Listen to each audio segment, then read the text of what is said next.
r/Nosleep. Posted by u/archives-h. I work with a team that investigates haunted places. Part 2. Cat Scratch, Part 2. I arrived at the mansion, Cryloft Mansion, when the sky went dark, and the sun retreated into oblivion. The taxi dropped me off outside a massive gate, which was connected to a tall, ancient, yet still dangerous metal fence around the estate.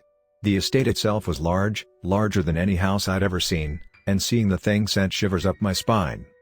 A bit towards the left of the behemoth was none other than an old, stone bell tower with a strange red-colored bell. I opened the gate, and below me, I heard a pack of mice squeak and run off into the distance. The dim, purple shades of night were growing darker by the second, and using my flashlight, I made my way through the twisting path and towards the front door. I knocked, using a door knocker that looked like a lion's head. It was soon opened by a member of the team, the young one, Rainie Light. I'd met her before, as my cousin, a one-canopy hydrangea, had been assigned to a team with Rainie before. "Hey!" she greeted. "Hi," I replied. "Come in," she told, and I entered. "Everyone's just checking out the place." I saw two of the team, Paris Chambers and Caleb Azalea. I'd known Paris for a long time, as we had grown up together. These two, Azalea and Chambers, usually worked by themselves, but they were no stranger to joining forces with others. Paris was eating dinner, a nicely packed sandwich, while talking with the older, more serious Kyran Gray. Azalea, for his part, was blowing bubbles. I remembered the file I had on Azalea. Supposedly, he was some sort of an empath, and bubbles let him relax. An odd fellow, but according to his history, he'd been integral in several other cases. "Hey," I said, "nice to meet everyone." "You too," Kyran responded. "I'm Kyran Gray, I'm from the JPI's sister organization, 7. I'm Tiffany Hydrangea," I explained. "Skeptic, historian, all that stuff, and I hope we solve this case." "Fascinating." Azalea bubbled. "Name's Azalea, would you like some dinner, perhaps? We've got egg-fried garlic bread." Sure," I muttered. Quietly, I murmured something along the lines of, "What in the hell is egg-fried garlic bread?" Outside, I heard a wolf howl in the distance as the last of the light vanished, turning the world into darkness. Then, came the soft, pitter-patter of rain.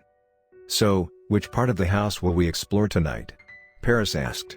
"As you know, the week before we came here, residents of Maple Inn City reported seeing a man looking through the upstairs window at night. Any volunteers?" "I'll go," Kyran replied. "Anyone want to come with me?" "I'll go," Rainie commented. "I've looked at the blueprints of the house," I began, "and I believe there might be a secret room in the cellar." "I'll join you," Paris replied. "Azalea?" Azalea began, blowing a bubble, "be setting up our equipment and stuff here, if you all don't mind." "Good," Paris agreed, "let's get to work." "Wait, one more thing," Rainie began. "I've heard the name Cryloft before, an alternate version Cryloft? And this house, I swear I've been here before, I just can't remember." "I'm not familiar with that name," I replied. "You know what, never mind," Rainie muttered. Kyran and Rainie left the group, heading upstairs to document any paranormal activity, as well as search for clues regarding Cryloft Mansion. As they left, I wondered what Rainie had said about the house. We headed to a door, which was a black one, made of lightly charred wood, or at least, that's what it was supposed to look like. I touched it, and realized it was just paint. "In we go," I murmured, opening the door. It was dark, far too dark inside. My eyes, no matter how hard they tried, could not see within the caverns of the cellar, and we were forced to rely on our flashlights. We entered, the lights revealing to us a messy, yet glorious room. Empty rows of storage where wine had once been kept was left to vermin, which had gladly taken up residence in the moist, dewy dungeon. As we shined our lights, the creatures would run away and retreat further into the dark. "What makes you think there's a secret room?" Paris asked. "It's a creepy cellar, of course there's a secret room down there," I joked. "But seriously, I read the old blueprints and read up on some legends, and one of them told me that back in the day, the cellar would lead to a cult sort of room." "A dungeon," Paris joked. I laughed. "Perhaps." We searched the darkroom, setting up small lanterns at points around the area so we would not have to rely on the flimsy batteries within our flashlights. I noted that in the center of the room was what seemed to be a well. Paris agreed that the well was strange, and we dropped a glow stick into it, and we both saw the light vanish. It seemed to go on forever, and I wondered if it truly did. But just as I gave up hope of the depth of the well, the two of us heard a splash. "I wonder," I murmured, eyeing a bucket that could be retrieved by the well's mechanism. "Do it." So I did, drawing the bucket up. "Camera?" I asked. Paris smiled, knowing my plan, and handed me one. I used duct tape and taped the camera onto the bucket and lowered it. With my phone, we watched through the lens of the camera, seeing the well. At first, there was nothing but stones, and then, things really started to get weird. The first thing we noticed were barely visible scratch marks. Marks, that as Paris recognized, were made by claws or nails of some kind. We both wondered if someone, or something had been tossed down there. "Wait, go up!" Paris yelled. "All right, what is it?" I replied, stopping the bucket. "Words," Paris said, showing me the screen. There were indeed words of some kind, in an ancient language. Some sort of cuneiform? "You're right, it's Babylonian," I replied. Being a student of history, I'd learned several dead languages, Babylonian being one of them. "Can you read it?" "Yes," it says. I focused, reading the ancient letters. "Here lies the tomb of Baal Dagon." "What does that mean?" murmured Paris. "Well, Baal means Lord, or a leader of the gods, but in this case, I'd suggest Lord, because Dagon itself is a Babylonian god." "An elder god, actually," Paris interjected. "A what?" "That certainly isn't what history says. Aren't elder gods like Lovecraftian horrors?" "I dunno, but a while back, Azalea and I found a strange book, and in this book, it talked about the sky-eating serpent, and its followers, and the name Baal was one of them." "I'll note that." "Great. Well, any suggestions?" I asked. "Surely you've got some?" "Wait, I hear something on the camera." "Me too." We both heard a low static-like sound that almost seemed melodious. The noise only seemed to grow louder as the bucket went deeper and deeper, and the claw marks on the walls only increased in number and depth. Soon, we could see the bucket near water, and we saw the last of the glow stick we had thrown into the black. But there was something else there, a small, perfectly smooth floating stone sphere of some kind. "Let's take it," I suggested. "I agree," Paris replied. "This may shed some light on the Dagon thing." "Right."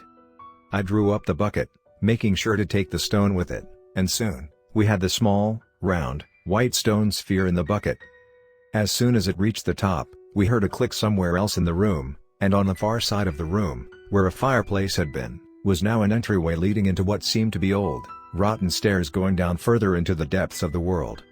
"I wonder what's down there," I commented, shining my flashlight into the dark. Down the stairs appeared to be some sort of underground mausoleum made of solid white stone. "That's creepy," Paris pointed out, and the two of us walked down the stairs. "Hey," I began, turning on my radio to contact the others, "we found a passageway going to some mausoleum, so check on us if we don't return, 'kay?" "Your words have been noted," Kyran assured. "As for me and Rainie, we have not found much, but I can tell you this: the man the residents saw is nothing more than a mannequin. I will say that Rainie claims that the mannequin must mean something, but personally, I'll chalk it up to a bunch of kids." "Got it," Paris replied. "How about Azalea?" "I've set up all our equipment," Azalea answered. "I'm a soul only, won't someone come visit me?" "Nope," Paris laughed. "I've set up all our equipment in the main dining room, which is the center of the house. I've also begun setting up cameras all over the mansion, and I'm sending all new information to JPI headquarters." "Wonderful!" I exclaimed. With that, we all signed off, and me and Paris Chambers continued exploring the crypt beneath the cellar. It revealed a long room where there were 7 mausoleums in total. The one we had seen in the center had a sign in Babylonian, which repeated the well's words, "Here lies the tomb of Baal Dagon." We began systematically checking the 7 graves, starting on the leftmost one. It was strangely in English, and I read the words, "Here lies Leviathan Cain." I definitely heard that name before. According to both my employer, the JPI, and its sister organization, 7, a person by the name of Leviathan Cain had appeared numerous times, often to warn people of coming danger. This tomb, I realized, could be the key to finding out who he truly is. The second one was also strangely in English, and it said the resting place of Sadie Caleri. Not sure who that one is. I later researched the name on the internet, but besides a legend about a woman by the same name supposedly traveling through time, There was nothing. The third one simply said, "For Cassie White, Serpent of the Clock, a final dreamland for a life wasted." No idea who that one exactly was. However, when I presented the name to the group, Rainie appeared to have recognized the name for a moment, saying it felt really familiar, yet she did not know the name. The fourth one was Doggones, and we read that, so we moved on to the fifth one, which had a sign with a language I did not recognize, but based on the symbols, I concluded detailed some sort of traveler of some sorts, like a hitchhiker. The sixth one was in Babylonian once again, saying, "Lord of the Flies, Beelzebub." Beelzebub, Prince of Demons, I recognized. The seventh, and final sign was in the same language as the travelers. It described a merchant of the night, and it had something to do with promises, which I assumed were contracts. This information elicited a strange reaction from Kyran Gray, who said he'd fought against a dark salesman who made deals. It was interesting indeed. "So, Paris, what do you make of it?" I asked. "It's all unlike anything I've ever seen before," she replied. "So much weird evil beings' resting place." Indeed. After that, we returned to Azalea, and when everyone else gathered in the dining hall, I gave my report on the bizarre structures we had found, as well as the strange, round stone that had led us into the depths. "We'll need to take shifts in watching the house," Kyran suggested. "If anything strange happens, wake a person and then investigate the occurrence?" "An excellent idea," Paris replied. "Anyone want to take first watch?" "I'll do it," eagerly cheered Rainie. "Wonderful," bubbled Azalea. "You should be able to watch the house through the cameras set up. Use the computer." "Okay, thanks." With that, the meeting was adjourned. Rainie would take watch, then Kyran, then me, then Paris, and lastly, Azalea. I crawled into my sleeping bag, and began to sleep. As I fell from the light of the world to the world of dreams, I couldn't help but hear the sounds of a cat, screaming in the distance.